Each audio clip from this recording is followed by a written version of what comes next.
How Hollywood accounting works. You know the old joke about keeping two sets of books, one for the IRS and one for yourself? In Hollywood, it's more like three sets of books, one for the IRS, one for the movie studio and one for the net profit participants. The people or entities owed a percentage of a project's profits once costs are recouped. It's no secret that in Hollywood, net profit participants will never see a dime. It's all part of something known as Hollywood accounting. If you're picturing really glamorous accountants crunching numbers in the sunshine, well, that's probably an accurate image. But Hollywood accounting is really not about location, it's an accounting style that movie and entertainment studios use to keep a project's profits to themselves. Hollywood accounting can make some of the top-grossing films of a given year or, indeed, of all time seem unprofitable.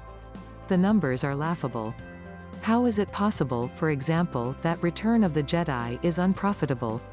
The movie ranks among the top 20 biggest blockbusters of all time and has earned more than $500 million on a $32 million budget, but, according to Hollywood accounting, it's still in the red. Source, rolls. Of course the movie made and continues to make money for the studio.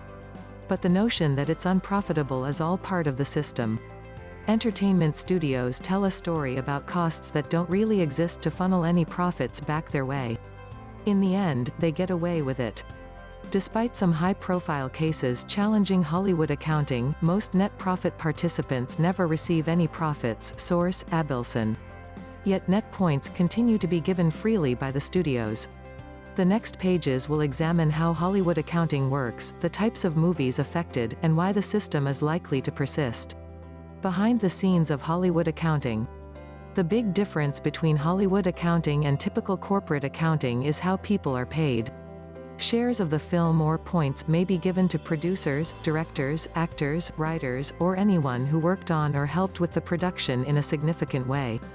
Most players in Hollywood get net points, in other words, they're supposed to receive some of whatever is left after the studio recoups the costs. Source, Snyder. The thing is, these people don't ever actually see any money from these shares. The reason net points are given so liberally is because they are, by all accounts, essentially meaningless. To ensure that there are no net profits in Hollywood, movies are contractually designed to be unprofitable, no matter how much they make. It's really a game of paperwork. Each movie is set up like a corporation that's designed to lose money. Within the corporation are shell companies, those existing in name only, that are designed to siphon all of the profits from the movie and funnel them back to the studio. These shell companies handle things like advertising, marketing and distribution. They can even be set up to cover more general expenses for accountants, managers, travel and entertainment for studio heads, and so on. Some of the fees that studios pay themselves through these shell companies might be legitimate, but they can also be outrageous. A distribution fee of 30 to 35% of every penny a movie makes goes directly to the studio. Source, Davidson. The studio charges the film exorbitant amounts for advertising and publicity in addition to financing and interest through shell companies. Every perk that comes with the job of working at a studio, it seems, is paid for by some movie or television show. Executives are said to charge the bulk of their expenses to whichever movie is grossing the most. Source, Daniels et al. To be sure, shell companies aren't new. Corporations in other industries use them all the time to play accounting tricks. In other types of business, however, shell companies are typically used to hide losses to make a corporation's profits appear greater to shareholders and investors. It's the goal of hiding profits and not losses that makes Hollywood accounting unique. Because there's no such thing as net profits in Hollywood, a handful of the biggest players in the industry demand a percentage of gross points or, more specifically, first dollar gross. That means these people are getting a cut of the profits before most other costs are recouped. Sandra Bullock is said to have negotiated this rare type of deal for her role in the movie Gravity. She received $20 million up front and 15% of first dollar gross. The actress stands to make at least $70 million from the deal. Why does Hollywood work this way? Hollywood didn't exactly design this accounting system. Instead, it seems to have evolved this way over time. There are conflicting stories about which star was the first to buck the traditional studio system, in which talent was under contract with the studio for a fixed weekly or monthly rate. Rita Hayworth is said to have had a William Morris agent who, in 1946, got her 25% net profit of her movies, along with script approval. Jimmy Stewart waived his usual upfront cash requirements to act in the 1950 movie, Winchester, 73, for a piece of the net back-end profits. Source, Daniels et al. Because these deals were new, the studios didn't know enough to rig the contracts, and they turned out to be lucrative for both actors. In the 1960s and 1970s, actors, producers, directors and even writers took part in the gross and net profits of hit movies. Warren Beatty, for example, shepherded the production of and played the lead role in Bonnie and Clyde. In addition to earning $200,000 up front for his work, he also took 40% of gross profits. The movie was not expected to make much when the deal was struck, but it has since earned more than $150 million. That means he has earned about as much as Sandra Bullock would make on Gravity, nearly 45 years later. Beatty took a risk on the movie, and it made him a very rich man. His success even prompted studios to take a closer look at the overgenerosity of its contracts. 2 lessons were learned: participation motivated those who were involved in the film, and the studios needed to tighten up their contractual reins. In the decades since, Tinseltown has made profit sharing seem like an enticing dream to more and more people, while, at the same time, reducing the actual profit shared. Source, Stafford. Like Beatty, today's power producers, directors and actors who get first dollar gross might do it to take a chance on a riskier movie or an independent film. Leonardo DiCaprio is said to have taken a pay cut to act in Inception, but his percentage of first dollar gross earned him around $50 million. Source, Bacardi. Tom Cruise earned no upfront compensation for producing and acting in Mission Impossible 2, but his production company received a rare deal for 30% of the film's adjusted gross. Source, Epstein. Those who don't rate first dollar gross might instead receive a bonus payment, made regardless of profit.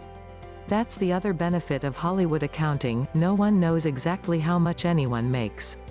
It's a system based on rumor and innuendo, leaving people in Hollywood speculating about how much everyone else is actually making compared to what's in the contract. Even the distinction for a player who can get first dollar gross can be substantial in building and maintaining a career. Famous Hollywood accounting battles. There are many fun examples of famous blockbuster films that studios claim are still in the red. Peter Jackson's wildly successful The Lord of the Rings trilogy is said to be a net loser despite earning nearly $3 billion at the box office.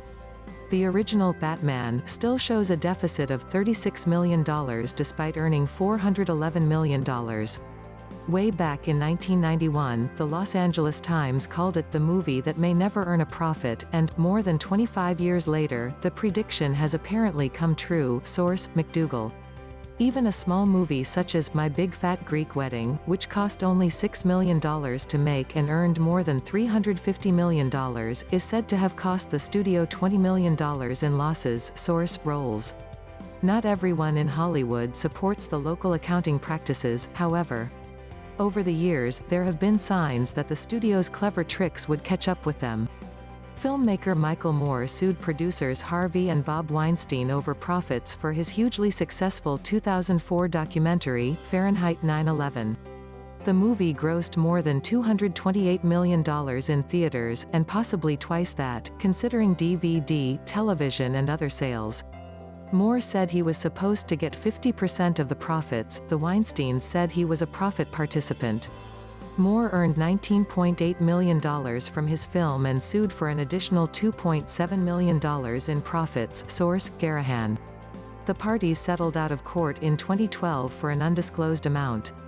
Writer Art Buchwald won $900,000 from Paramount for his work writing the story treatment that inspired the 1988 Eddie Murphy comedy, Coming to America.